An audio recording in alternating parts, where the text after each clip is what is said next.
કેમ છો મારા વહાલા વિદ્યાર્થી મિત્રો? તો સૌપ્રથમ થેન્ક યુ ફોર 30 સબસ્ક્રાઈબર. અને આજે આપણે જોવાના છે કે ગુજરાતીનું પેપર કઈ રીતે સારામાં સારું લખવું અને બધા માર્ક કઈ રીતે મેળવવા, તે પણ વિભાગ એ અને બીમાં. તો ચાલો શરૂ કરીએ. તો તમે જોઈ શકો છો સૌપ્રથમ મારા પર 2024નું બોર્ડનું પરીક્ષાનું પેપર છે અને તેને એક્ઝામ્પલથી આપણે સમજીએ કે કઈ રીતે લખવું છે. તો સૌપ્રથમ તમે જોઈ શકો છો કે સૌપ્રથમ વિભાગે નીચેના જોડકા યોગ્ય રીતે જોડીને ફરીથી લખો. આમ પ્રશ્ન આપેલો છે તો આપણને તેમાં આખું જ નથી લખવું, ફક્ત આવું લખવું છે. તમે જોઈ શકો છો વિભાગે અ અને જવાબ, તેમાં 1 2 3 આવું લખી દેવું અને સીધો તેના આગળ જવાબ જ કરીને લખી દેવું, એટલે આપણને માર્ક મળી જ જશે. અને આગળ જઈએ તો બ જોઈએ હમણાં.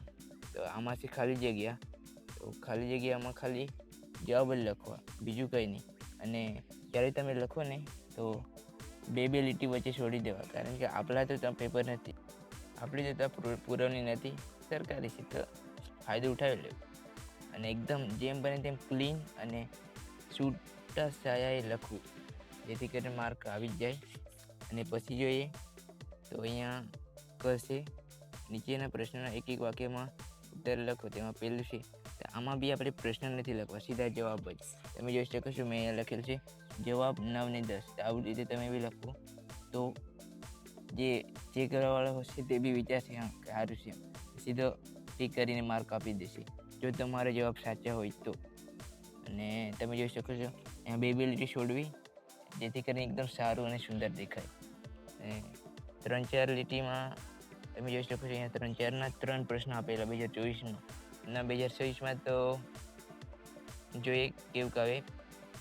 આ વિડીયોમાં 5K વ્યૂઝ આવી જાય તો પણ મેં 2026ના માટે પ્રોપર વિડીયો તમારા માટે બનાવીશ. તમે જોઈ શકો છો અહીંયા 3 પ્રશ્ન છે, તો મેં કઈ રીતે લખેલા છે. અહીંયા આ પહેલો પ્રશ્ન, બે લીટી છોડેલ છે અને પેરેગ્રાફ પાડીને લખવું, એટલે એકદમ સારું દેખાય.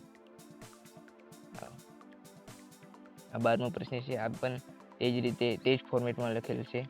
અને અહીંયા 13મો. અને 2024માં છેલ્લા 2 મોટા પ્રશ્ન પૂછાયેલા, તેમાં 10 12 લીટીમાં લખવાનો હતો જવાબ. તમે જોઈ શકો છો એક એના 3 માર્ક, તો બીજાના બી 3, એટલે કુલ 6 માર્કના, ને 3માંથી 2 જ લખવાના હતા. તો આમાંથી 1 નહીં લખવું, ખાલી 2 જ લખવું. તમે જોઈ શકો છો આ કેવી રીતે લખવું. સૌપ્રથમ તો તમારે જે પ્રશ્ન પૂછાય ને જે પાઠમાંથી, તેના પ્રકાર, કૃતિ અને કર્તા, એટલે કે લેખકનું નામ, તે કૃતિનો પ્રકાર કયો છે તે લખી દેવું અને તેના પછી લખવાનું ચાલુ કરવું, તે પણ પેરેગ્રાફમાં.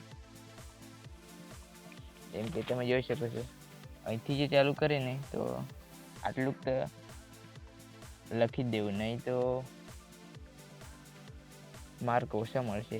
અને જો લખ્યો ને તો જો એકદમ સાચું જ લખવું, ત્યારે પેલું વિચારશે કે હા બરાબર છે. આવું કરીને જો માર્ક આપી જ દે. આ જ રીતે વિભાગ બી પણ લખવું. તો મારો પહેલો વિડીયો છે ગાઈસ, તમારા સપોર્ટની ખૂબ જ જરૂર છે, જેથી કરીને મને મોટિવેટ આવે. તો તમે સબસ્ક્રાઈબ અને લાઈક કરીને એક કોમેન્ટ કરી દેજો.